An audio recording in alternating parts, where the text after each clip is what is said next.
Hi, I'm Roy Collin, the host of the podcast. You can find everything about me by scanning the QR code there or going to roycollin.com.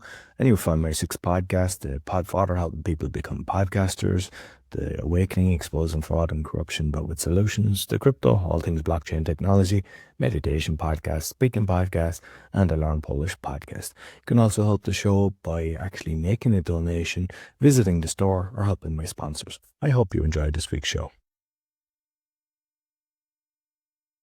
This first episode with my collaboration with Arnold will go out on the Awakening podcast, the meditation podcast, and the speaking podcast.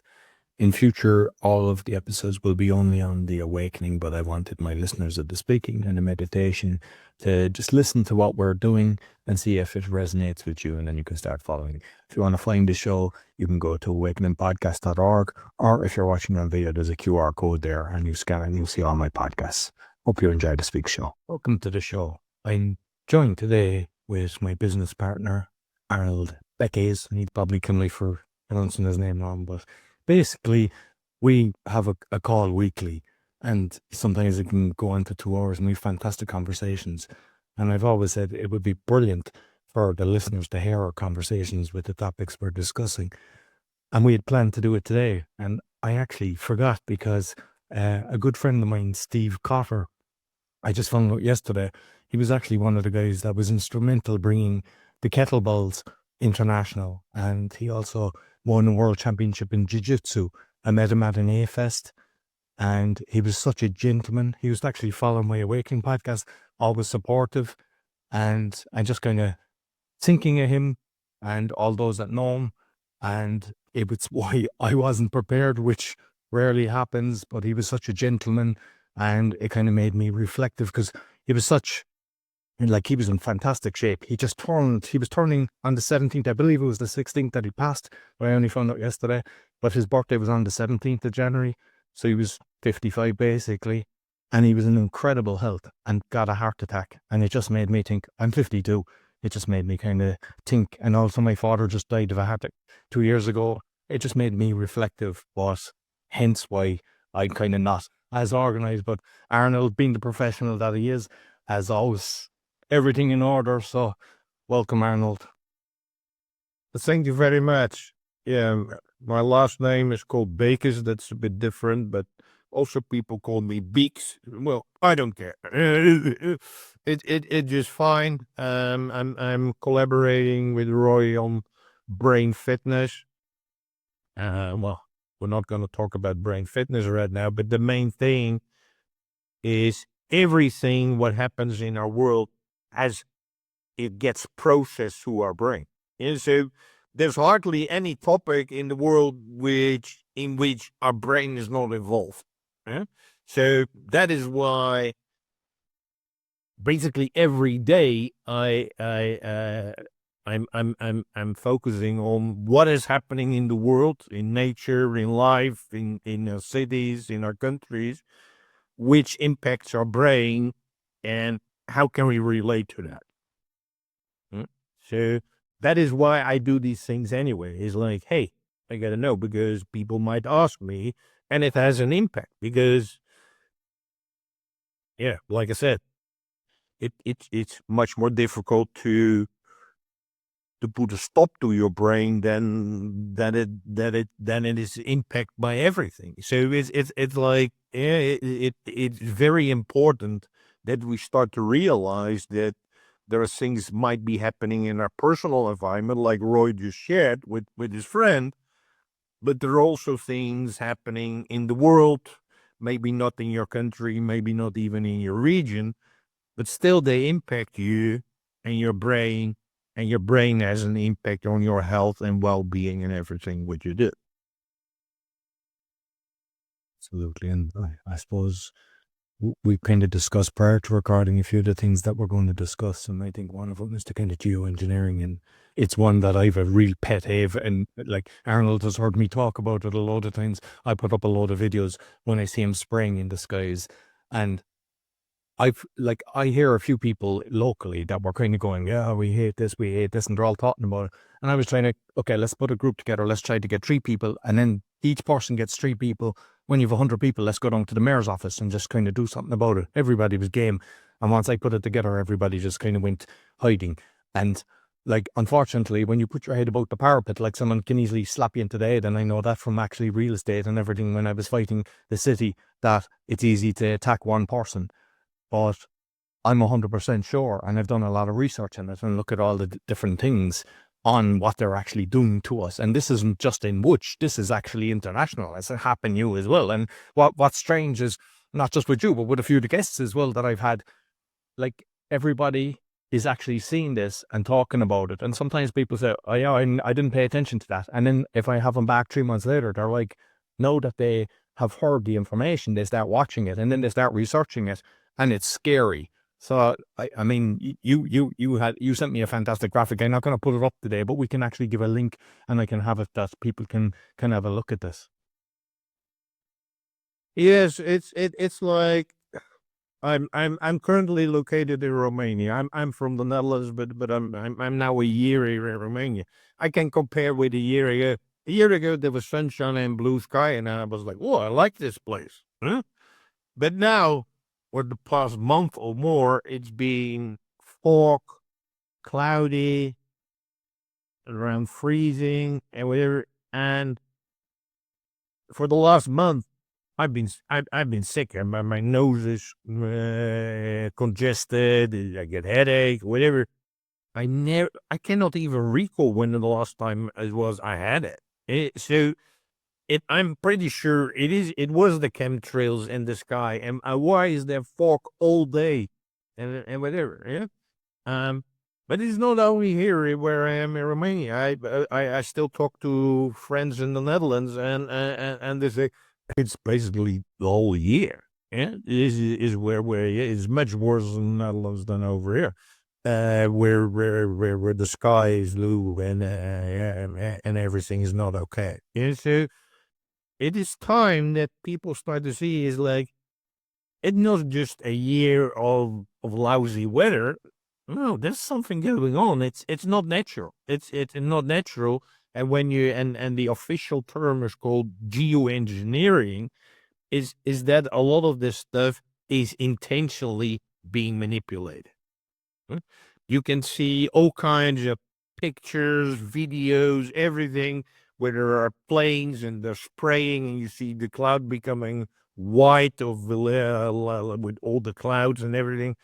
But it's everywhere. I have a friend who lives in Sweden, and she went on a holiday in Portugal. So when you have to go from Sweden to Portugal on a plane, you basically fly all over Europe.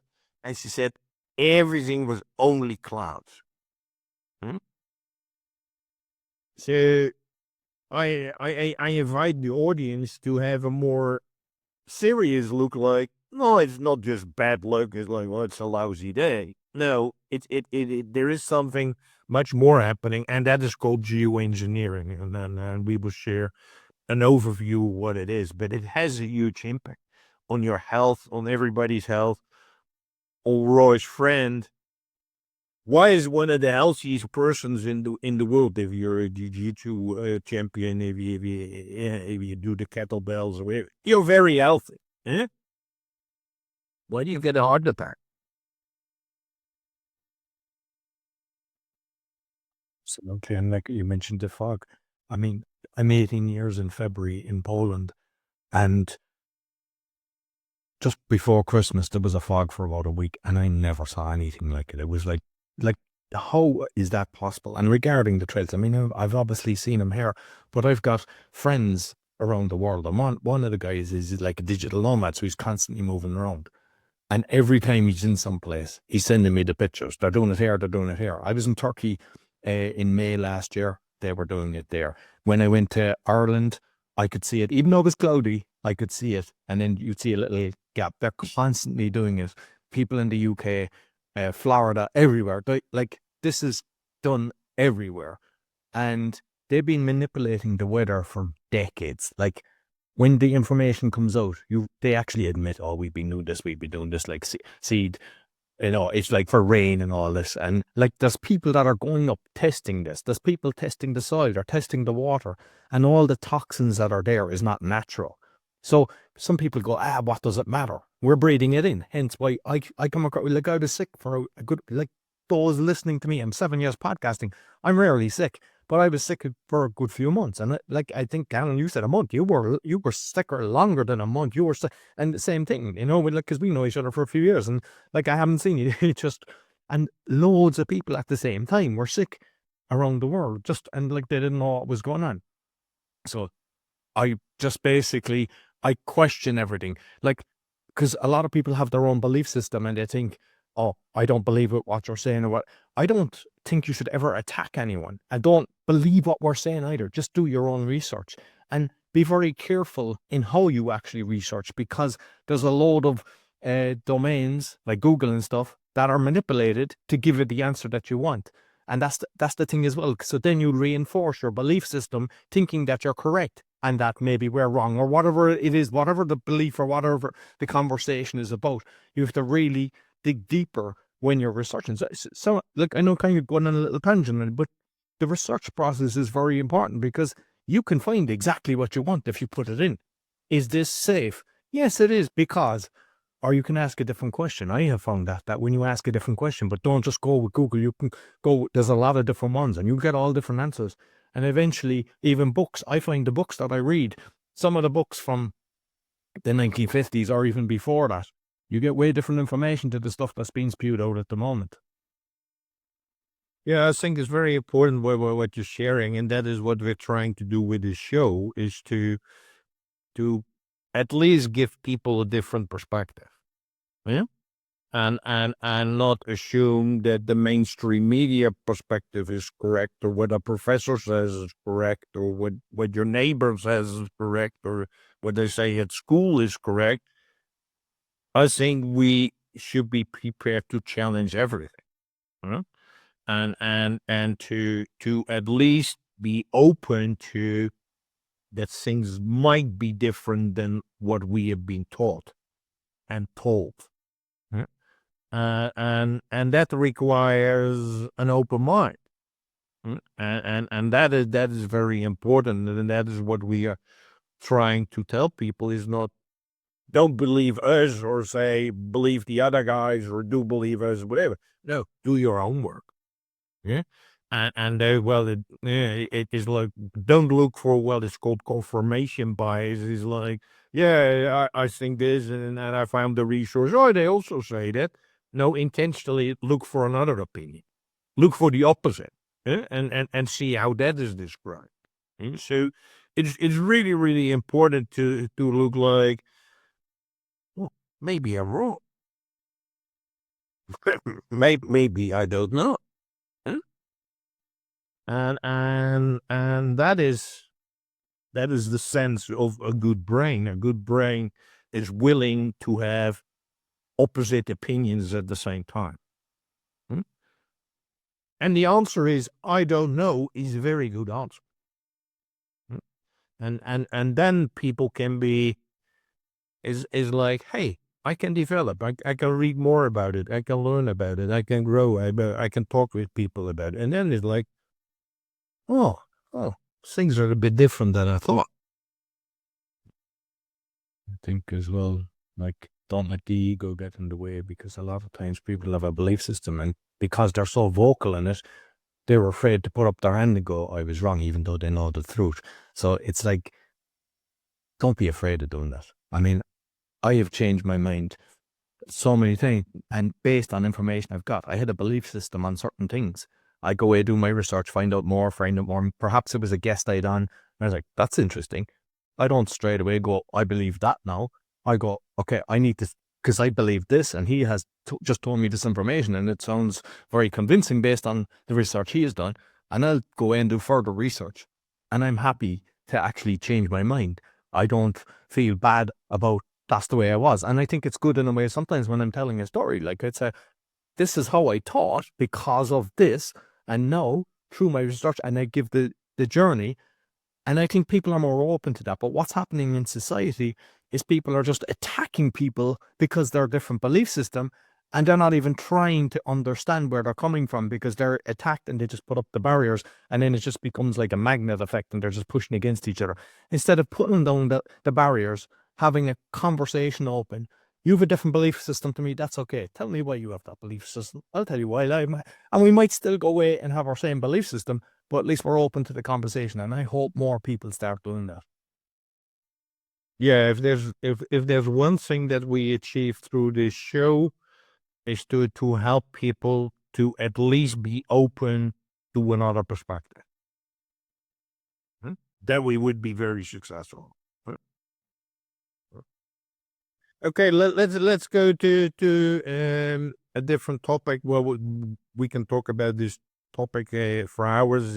It's about AI, artificial intelligence, and I was really wondering, Roy, is that just I think 2 years ago or less, people were saying is like, yeah, AI is since the 1950s. It's nothing new. It's like, but people were discussing like, no, we have a problem because there are only very few people who got a lot of knowledge about AI. Huh? Because, well, it's not an easy topic. And now I would say every hour there are new AI products, services, everything is launched. I said, how is that possible? Because we're lacking people with the right knowledge. How is it possible that we're continuously launching new products which require smart people? And we said 2 years ago, they're not there. Well, in 2 years, we didn't train them. So what is that? When AI became popular, I started looking at it, and I found it dangerous at the start because I got so many different lies. Like one was a podcast I was listening to, and the guy had information, and he said he went away and tried everything to research the information. It was something to do with snails. I forget about what exactly it was. And when he went back and asked, it said it made it up. And that was my first kind of, okay. And it was a lot of times because of the research I do on the different things, I started to engage with different AIs. And there's times they would stop me and basically just fail to continue because there's Bing, there's a load of Gemini, there's a load of different ones. And they would stop in the conversation. How can AI do that? That was kind of strange to me.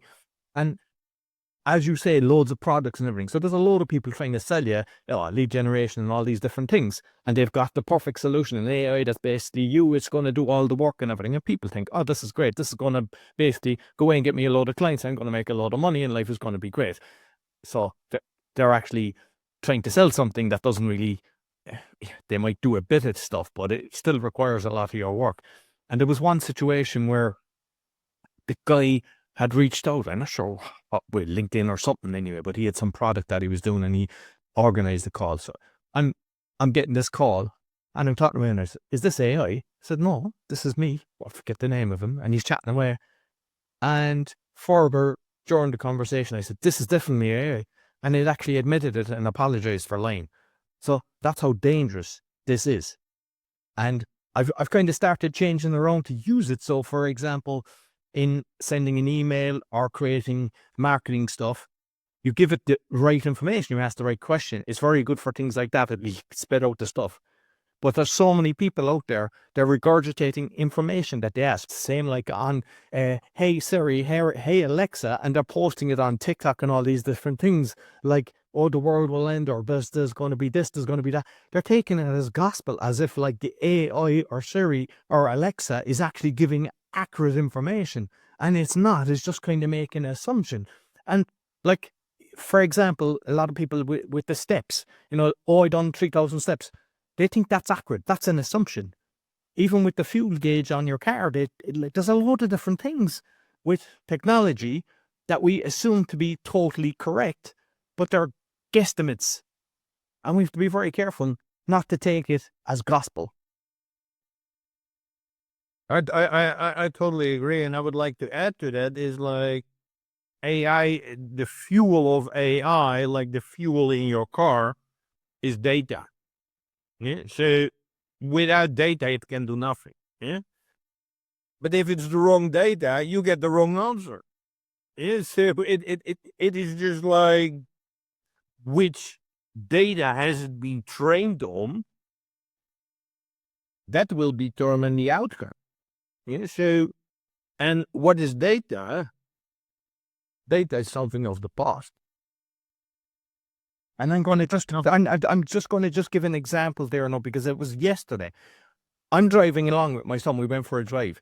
What the speedometer is giving me one reading, and the phone I'm using, Waza, is giving me the speed nearly 20 kilometers in the difference. Then I have the dashboard that's giving me how much kilometers is left. It went down to 260 kilometers. Then it went up to 270. Then back down. Then the time. I'm going faster than the speed limit in a safe way. That the time should be going down. Time went down, went back up. I was like to my son, how is that possible?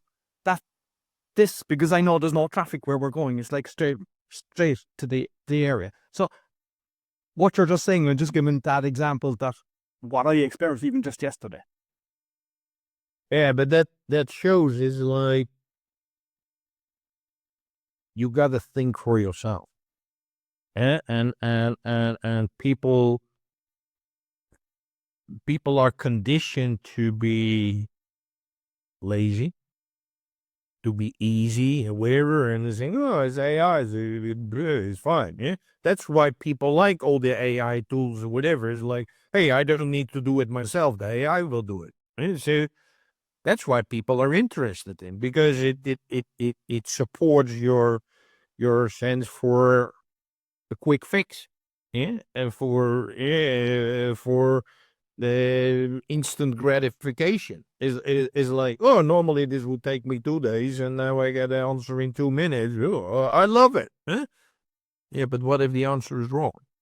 Yeah, or it's based on data from the past, where and they think the AI can think where. Well, we're not there yet. People are in. It's like looking into the future.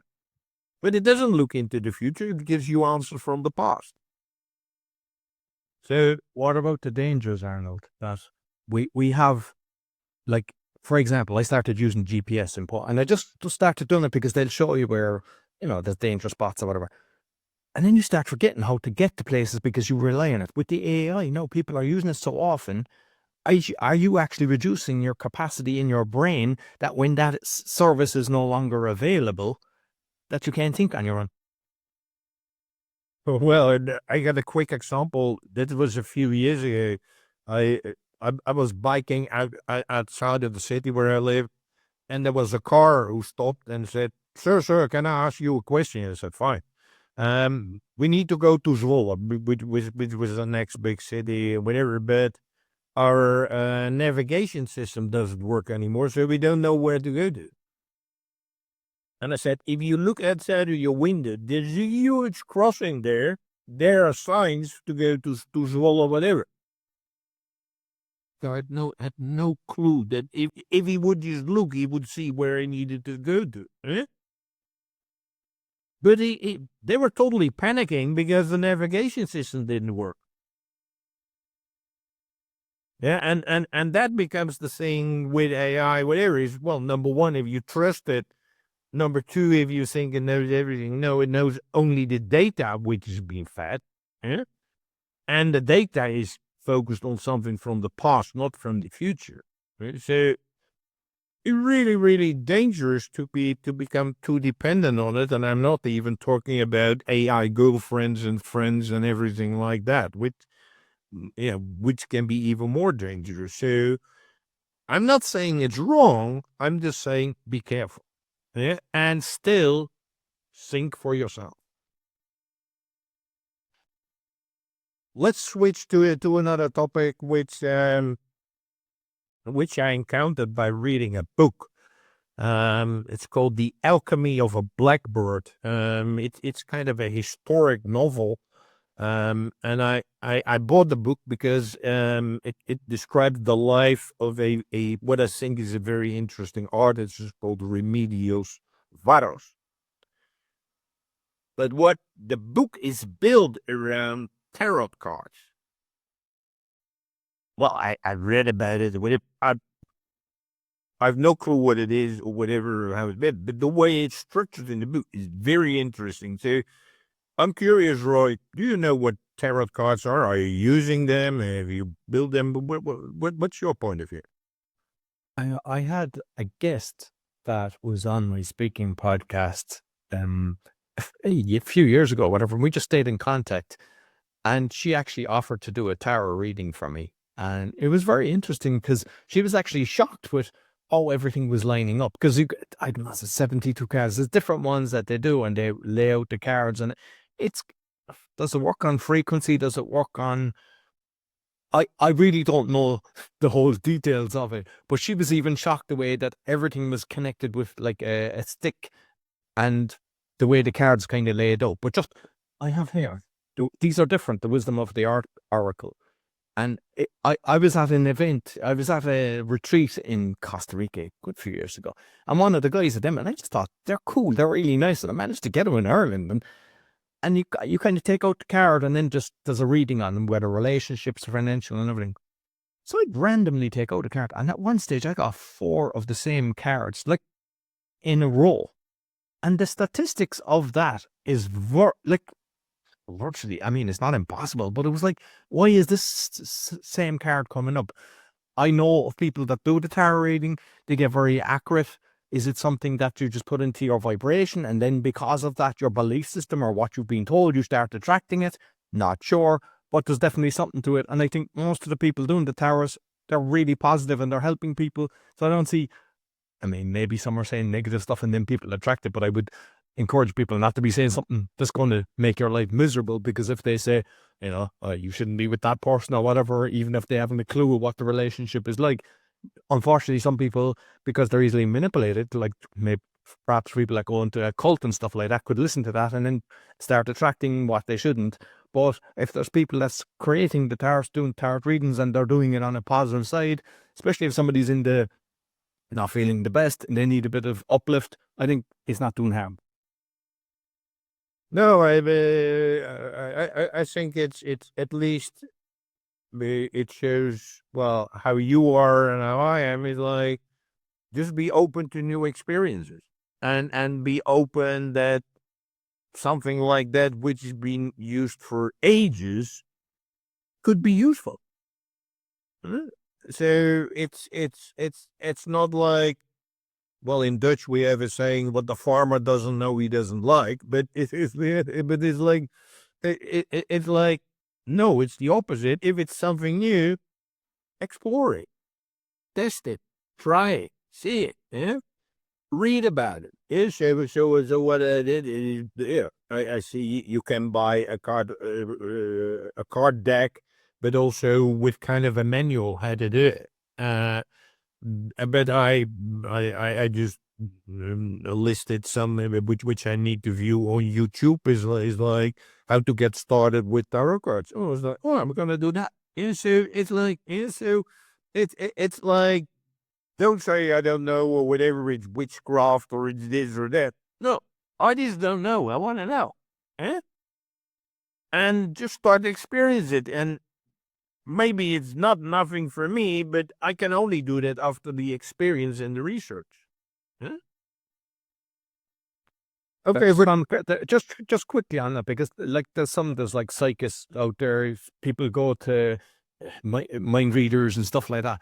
I was always interested in that. I went to a lot and I could see charlatans. I could see so many of them were like they were just in this for the money. They're just waffling or they're saying something generalist that you just pick up on and then they jump on the bandwagon. But 100% there's people with a gift. And I remember I was working in Limerick it was a Johnson Johnson building that we were doing the mechanical insulation. And the guy told me that one of the cleaners there is actually got some gift. I'm like curious. I'm always curious all my life. So I'm just walking on one day and I just see her and I ask her and she goes, all right, come in, and brings me into the cleaning closet. Like, she's an elderly lady, but I mean, if anybody had seen it, they'd probably think something different was happening. But she just caught my hands. She told me things. She was 100% accurate. Didn't know me.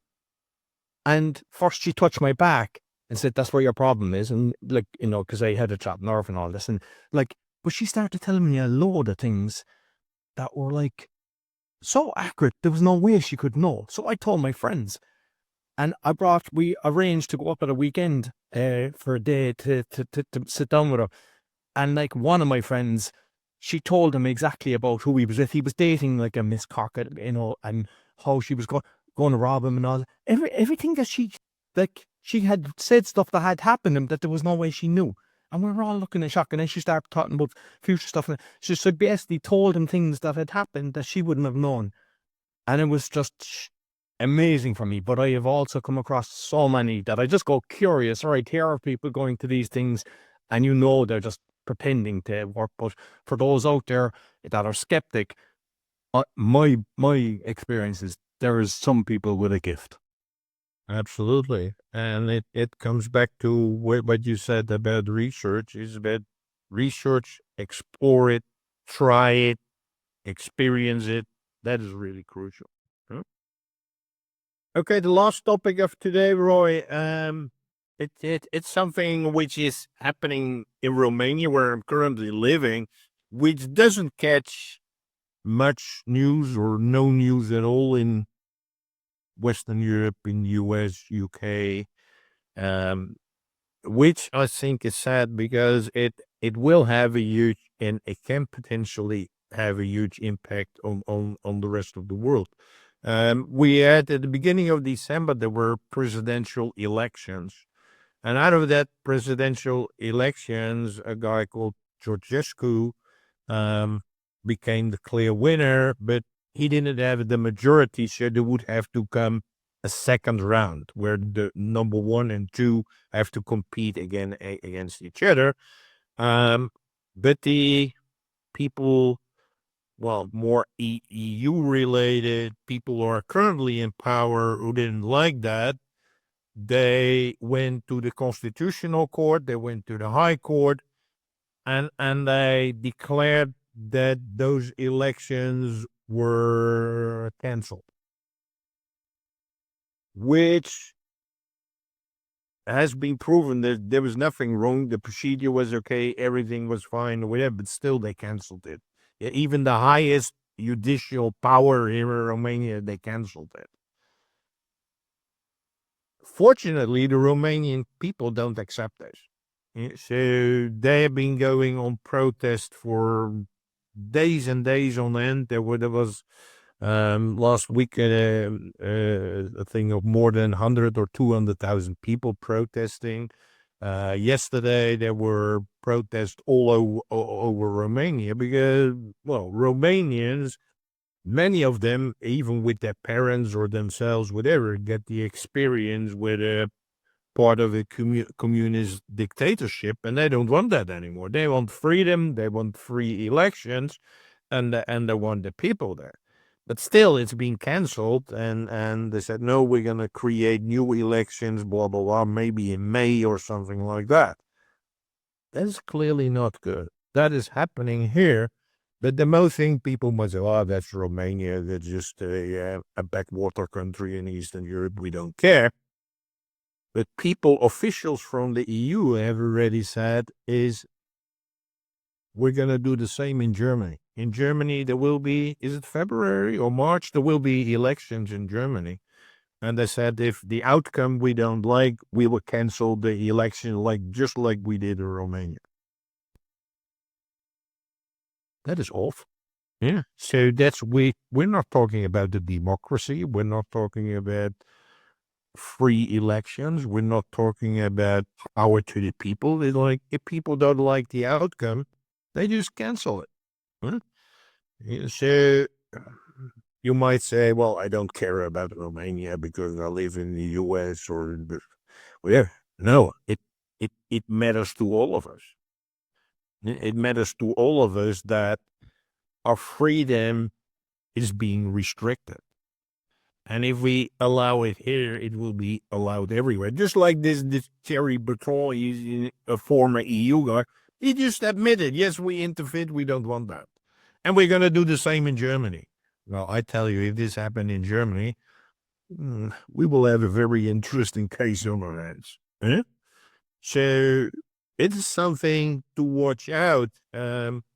I'm not saying who are the good guys or are the bad guys, but it's just be aware that things are happening which you might not see in the news or read in your newspaper or in your articles, but still they have a huge impact on how we live in our societies, which we think or whatever is like it should be a free society, where we elect our officials and they're supposed to do what we want.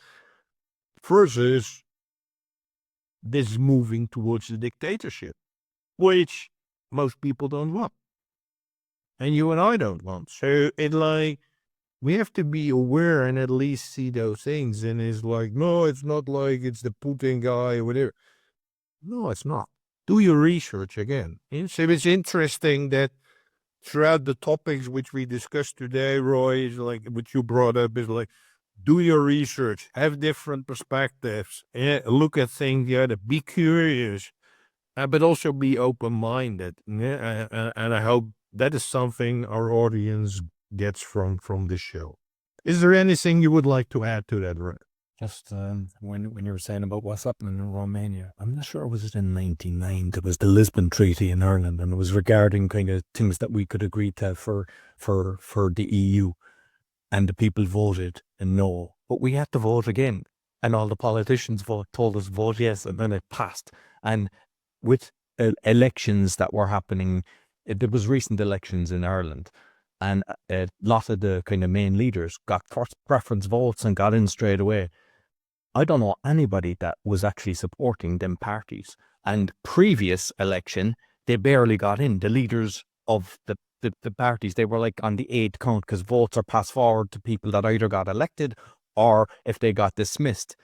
And that's manipulation because there's no way that they'd get the same kind of, like, it's the three parties that come together, they've all similar votes, and it's kind of, there's something going on, and it's like not to accept it. And just for the listeners as well, just so they know, like, because we'd love to get your feedback as well on things that you'd like to discuss, and also share with us, because when you're on the ground in a certain country and the media is not covering it, give us the information. We're happy to share it. And just like I listen to a lot of podcasts, Arnold kind of puts me to shame with the amount of podcasts that he listens to. We're constantly getting a lot of information from that. We're avid readers and we do research as well. So our combined effort is getting a lot of this information, because I know a lot of people, they're just struggling to put a roof over their head, and they're working, 50, 60 hours, and they don't have time to be doing these things. So hopefully what we're doing is actually helping you as well to just understand what's going on in the world. Absolutely. So we'd love to have your feedback and suggestions and questions. So thanks very much, Roy. I think it was a great conversation as always, and looking forward to our next one. Yeah, no, definitely. And you'll find all the stuff that we're doing together, braingym.fitness, and all my podcasts and everything on roycollin.com. And I put all the details, both Arnold, in the show notes. So until next week, take care. So I hope you enjoyed this week's episode. As mentioned at the start, you can find my 6 podcasts on roycollin.com, or scan the QR code if you're looking to start a podcast or do a podcasting tour. I help with that. Also, if you're looking for a virtual assistant, we also have that service. And you can help the show by visiting the store, supporting our sponsors, or making a donation. Until next week, take care.